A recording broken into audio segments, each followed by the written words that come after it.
Peace. This is S.S.Oracle, Shadow and Soul Oracle. This is Savvy. Starting with another alchemy reading right now for somebody. Right now. This is the highest vibrational message that can come out for someone in the collective right now. Okay. You being asked to right now stay in the present. Stay in the present. Okay. Stay in the present and don't get too far ahead of the flow. You'll soon trust that nothing more will come than can be handled at each moment. This is an intuitive practice too. Okay, this is part of an intuitive practice. Allow yourself to be led by your intuition. You might want to be able, or you might want to take some time, like if you have, just to cut out a few hours of the day, or you have a whole 24 hours, just allow yourself to be led intuitively. Okay, to stay in the present. But we got tantric journey coming out here too, and the number 42 is significant. The frequency of tantric journey helps us to unlock the hidden knowledge, what does that say, and wisdom that we intrinsically hold about how to reach a state of wholeness and completion through our sensual experiences with ourselves and with another. So I don't know if you have a partner or not. Whether or not, either way it goes, you need to spend some very intimate time with yourself. Okay, take it how it resonates. Okay, take it how it resonates, but you need to stay in the moment. Maybe just enjoying like moments of fulfillment, even if you're not doing anything. You know what I'm saying? Like that's part of learning how to regulate our nervous system, is just learning how to just be, and just being content with just being and not having something to do or something planned or something on a schedule, or being moved by some stimulus in the environment. Okay, you hear something, you got to go look and see. You see what I'm saying? Like, just allow yourself to be. This is meditation is needed here, but really just spending time with yourself, or doing this with a partner, turning everything off, spending some time in the moment, doing some eye gazing. I don't know, whatever your practices are, doing something that you can align with on a highest timeline together. I'm getting, if you're in a relationship, be it platonic, be it romantic, be it something intimate and close, to do a practice together or something like that. I don't know if you want to fast together, you want to work out together, you want to read together, you want to again, meditate together, something together to align at a highest frequency together. Okay. Oh, this is a lot. Let me see though. Let's see though. We got solar plexus chakra, number 3, divine feminine, 21. That also makes 3.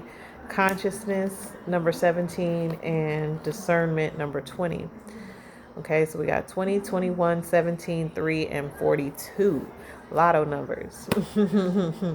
No, but for real here. So we're dealing with divine feminine energy again. We're sitting, again, we said sitting right now, allowing yourself to be in the present, taking a tantric journey, your identity of self with your solar plexus.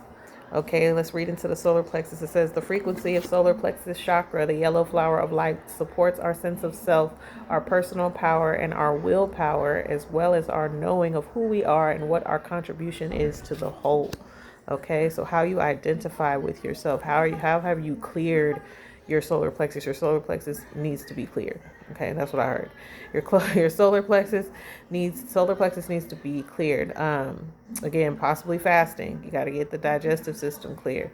You know what I mean? And call in some higher energies. Allow yourself to be nourished by some higher energies or higher vibrational energies, clearing the gut. Gut needs to be clear. The divine feminine wants to come through here. Divine feminine supports our receptive, nurturing, and soft side, allowing it to express itself openly and helping us to connect with our intrinsic understanding of our connection to all of creation. I also was getting something artistic.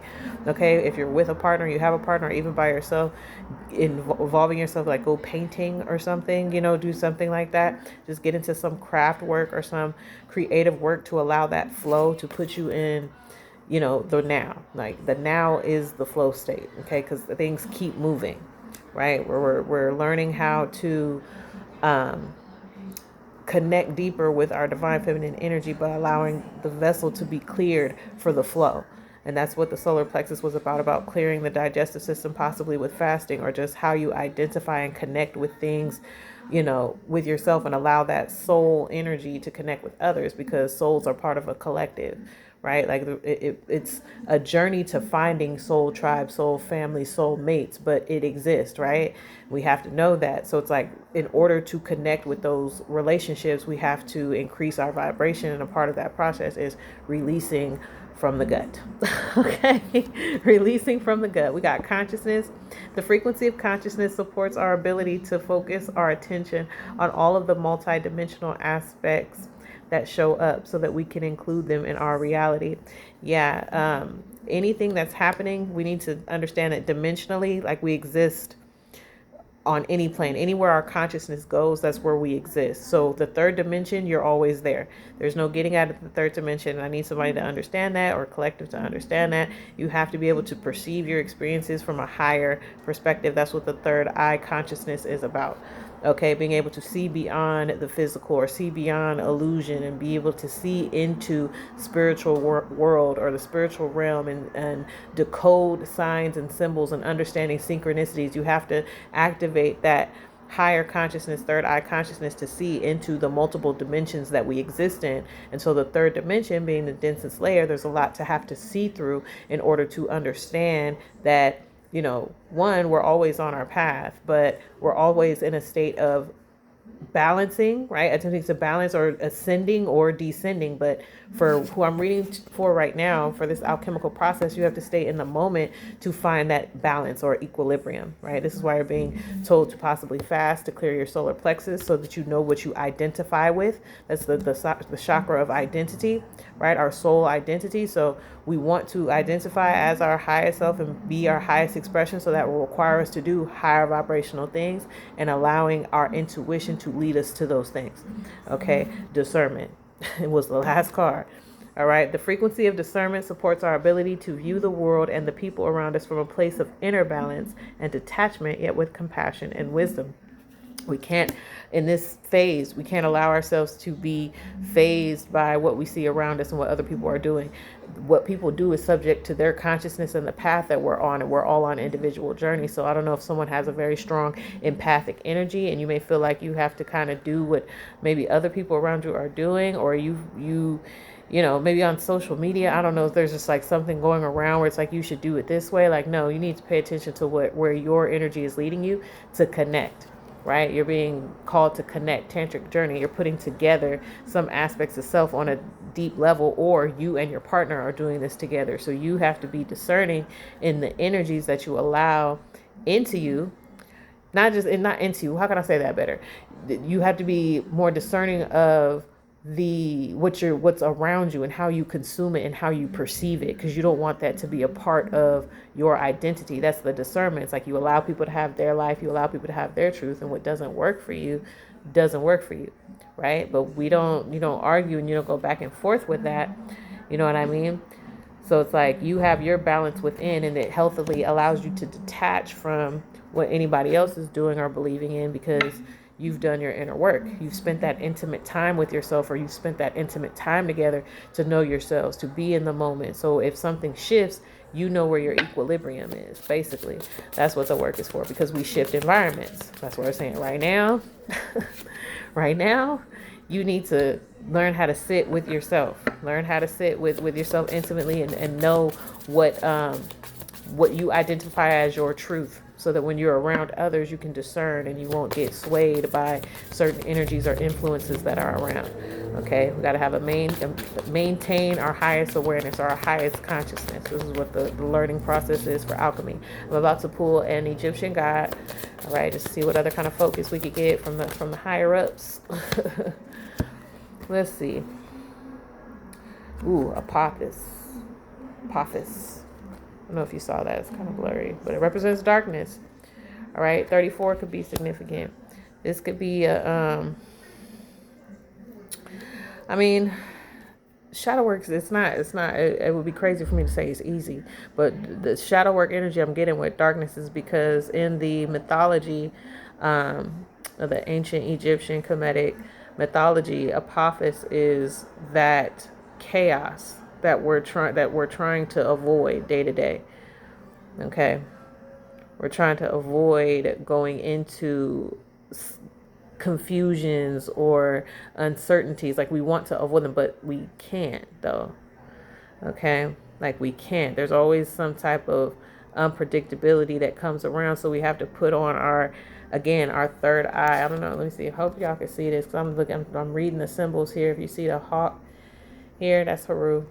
That's a Haru head. This is actually represents the duat, or the boat, and that's basically like what you travel on through life, right? Following, just paraphrasing some of the mythology here.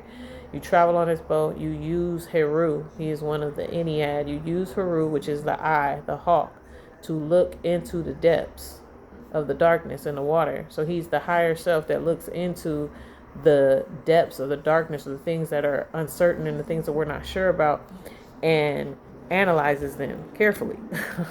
Okay, and we recognize something that's dark or unknown as that, right? Like, oh, it's okay to say you don't know something, and saying we don't know it allows us to open up to learn and explore it rather than push it away. So it's like, maybe this now moment of sitting in it, and this sitting in silence or sitting focused on something, like it may bring up some agitations, because when we're used to being on the move so much, and we try to sit still, it's like the body's like, no, I'm not used to this. And so that's when all the darkness wants to come out, or all the shadows want to come out and say, hey, we're looking at this with discernment. Okay, and we're learning how to channel energy as well. All right, you'll learn how to channel energy better with this too. Going through this process again, taking care of yourself, indulging in some type of, or involving yourself in some type of artistic activity, some type of calming somatic activity with yourself or with your partner, so that you know how to regulate. Because again, a part of having a higher consciousness, or having that third eye consciousness, is so that you can observe yourself in all your dimensions. Okay, observe yourself in all your dimensions. When you're calm, when things are frantic, like, we want to be able to observe at a higher consciousness so that we know how to react and respond to things. If you enjoyed this reading, please like, share, and subscribe. If you're interested in any of the services I have to offer, click the link in the description. Peace.